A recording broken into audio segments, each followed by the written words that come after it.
I appreciate everyone coming out, especially on a cold night, to come and hear about the project and about the intervenor funding process. I think John did an excellent job of providing that overview, and it seemed like there was a good Q&A after that. And I wanted to spend a little bit of time after that, just, if there were any questions additionally about the project, I'm happy to field them now. So I just want to open the floor to that. Yes? Yes, Mr. Chandler, for your preliminary scoping document, I would hope that you would have in there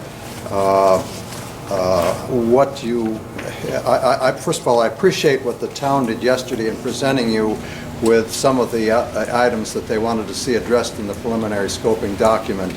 And one of the things they mentioned was stray voltage. And I want to re-emphasize that. Stray voltage and sometimes dirty electricity is a very insidious menace towards humans and animals. And I think that the town and the citizens of the town and BP should be taking a zero tolerance towards stray voltage. I just think that that's an intolerable thing. And if it's a well-run operation and all, theoretically there should be zero stray voltage. But if there is some stray voltage, I think you need to address it in your preliminary scoping document as to how you intend to immediately address that and get back to zero stray voltage. The other item is, before you were even born, sir, and I say this with respect, before you were even born, we had AM radio reception here in the Cape, FM radio reception in the Cape, and over-the-air TV reception in the Cape. And it is a fact that when you put all the towers up as proposed, and they're 500 footers, the sweep area in the sky of each blade array will be over 2 acres. I forget the exact math. I did it one time a few years ago. I think it was something like 2.3 acres per sweep area. So we've got hundreds, literally hundreds of acres of sky being swept. So our TV signal, our FM signal, and our AM signal in our cars, homes, offices, schools, and so on, will suffer some, the signals will suffer some attenuation, some deflection, some degradation, and I hope that you will have in your preliminary scoping document how that will be addressed, because that will be an issue. I can guarantee it. When you have, we've seen it in other projects, and this project will be even bigger than the ones that are to the west of us and to the south of us, as far as height in the sky and sweep area. And finally, sir, actually, Mr. Harris covered it. Thank you, Mr. Harris. Yes. Okay. Thank you. Great. Appreciate the feedback. Thank you. Any other questions? Yes. No, I just heard him say that the FM reception and TV reception is going to be a problem. Is it going to be a problem? Well, we're gonna have an entire exhibit within the Article 10 process that'll look at telecommunication impact. So we'll have to take a closer look at that. But you don't know it from past projects. You'd have to take a closer look at what the technology is that we're using here and its layout here and for the town. So that would be something that we would study as part of the process. So what you're telling me is you don't know what to expect? I'm telling you it would need to be studied. Okay. Yes. The windmills that are in Canada now on Wolf Island, I lived here for 40 years. A lot of people come down on my street and tell me how the vibrations are doing their pacemakers and how they can hear these noises. Is there any way you can set up some stations on the riverfront on the US side to measure this? Because there is a distance, we know exactly how far away these windmills are. I don't think we've true seen or false statements. I don't know. Yeah, I don't think we've seen any credible scientific evidence to support that being a real concern. Well, they're complaining about it. Can we set up some kind of a measuring station to measure what's coming from Wolf Island? I don't think we'll be doing that as part of an analysis for this project, no. Making a mistake, in my opinion. Because people are complaining about it. I appreciate the feedback, sir. I just don't think we see that as a genuine adverse environmental health impact of the project. Yes. Yesterday, I think you alluded to the fact that there's a possibility that the towers here would be 500 foot high, Somewhere between four, they won't exceed. won't exceed 499. 500 feet. Do you have other wind farms that are using those tall towers now? We have other projects that use turbines between 400 and 500 feet tall, comparable in Are size. you going to be able to present some, when I say pictures, I mean an idea of what those are going to look like for the people in the community when you look at the impacts and present the impacts of your project? Yeah, so we'll have an entire exhibit dedicated to visual impacts with Right. the application. They're not dissimilar from turbines that you see at Wolf Island, so they're not, Well, to me, it appears as though they're rather huge looking. I mean 500 feet is a long way up. And I just wanted to point out that I think the people are owed a good representation of how they will look, that's all. I agree with that statement, and we will have visual simulations to Good. give you a better feel for All that. right, good, thank you. Sure. Good question, sir? When you do your studies, they're talking about the AM, FM, and maybe even cell phones. And your studies indicate that there's no problem.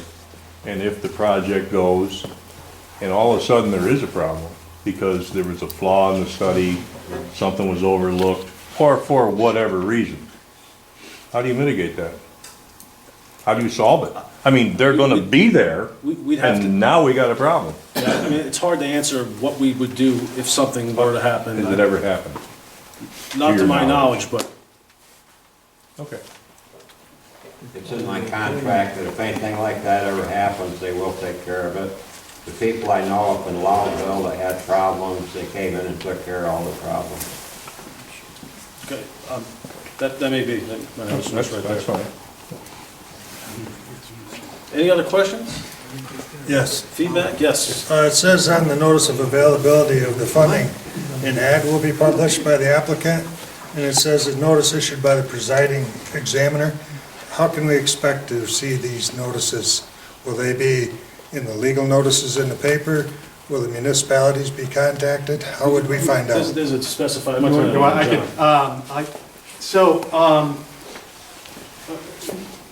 Couple ways. One, you could just, we have a email listserv, so if you go on to the Cape Vincent Wind Farm website and sign up, you can get an email of essentially any public notice that's gonna go out. That would be step one. Number two, so we're gonna publish the ad, we're required to publish an ad when we're filing the preliminary scoping statement. That will be an ad published similar to a town legal notice, public meeting notice. The presiding examiner will also issue then the 30-day notice that I talked about before. That 30-day notice will go to anyone who's registered on the DPS website. We will also make it known, and if something like that goes out, we'll send it out on the email listserv that we have. So I think those would be the. If you're not on the website though, how else would they be notified? Well, we'll notify the town when we file the preliminary scoping statement. We will notify all the affected municipalities. We'll notify state legislators. We have a. By sending a letter or something? Yeah. Okay. So there'll be, we'll endeavor to notify, as many people as we can. We'll reach out to the local media. If before you leave tonight, if you just give us your information, we'll make sure, you get notice of it. I will. We have you listed as a Okay. contact who will receive such notice. Any other questions, comments, feedback? I got a question. Yes. Yesterday, I asked you whether BP was involved in any lawsuits with the town of Lyme, and I asked you whether they're involved in lawsuits here and with some bloggers here in Cape Vincent, and I failed to get an answer, and I was wondering maybe after some time for consideration whether you have an answer to that question right now. Have you been involved? Has BP been involved, and has Trieste Associates also? been involved in the lawsuits in Lyme and Cape Vincent? Yeah, I'll probably turn that over to John. I think we did provide a response. So I went back and looked at the video, and it seemed as though you didn't respond to that. I'm happy to respond. I think a couple things. One, it's our understanding that neither BP nor Marion Trust has been involved in any lawsuits or organizing lawsuits or supporting lawsuits either against the town of Lyme or locally. You referred to another lawsuit yesterday. I did ask, though, the town's attorney if he could get me some information on what those lawsuits are, and you know, we'd be happy to revisit if there's some. If we're missing something, you know, we'll certainly get back to you. But so you're saying right now, unequivocally, you haven't been Correct. involved in any way. Correct. Trieste Associates and working through voters for when you haven't been involved in any way. Correct. I can speak for myself, too. I have not had anything to do with any lawsuits in this vicinity. And you haven't been you haven't advised voters for when to, because I mean, it has been quite obvious that you have been, That's all I have to say about this matter. Okay. I'm going to end it as no. Well, the other thing is, as a community, it's an important question, and I appreciate the answer now. Thank you.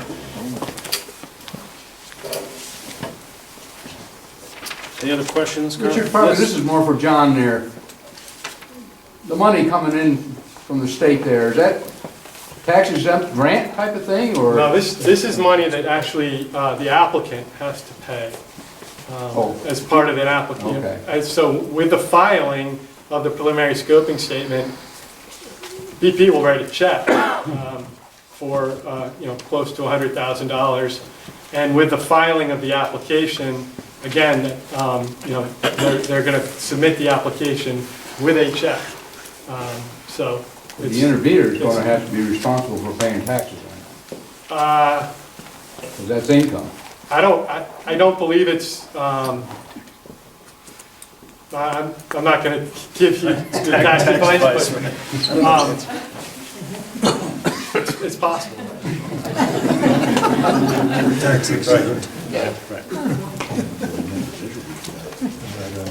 Any other questions, comments, feedback? Okay, well, again, appreciate you coming out. Thank you very much. Thank you Appreciate the for everyone. interactive dialogue. It's really great